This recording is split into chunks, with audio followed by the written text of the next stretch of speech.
Setelah menerima jabatan Kabaklok dan Kapolsek Polres Agideng, Selasa, tanggal 1 November 2022, dimulai. Inspektur Upacara memasuki lapangan upacara.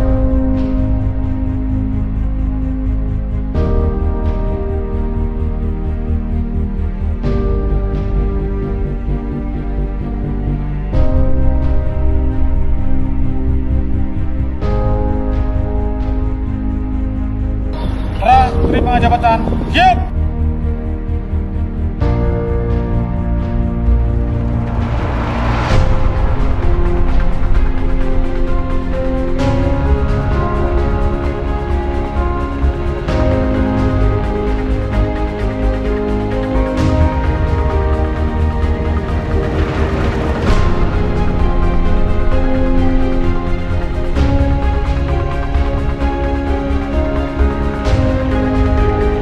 Rekan-rekan sekalian, mutasi adalah hal biasa.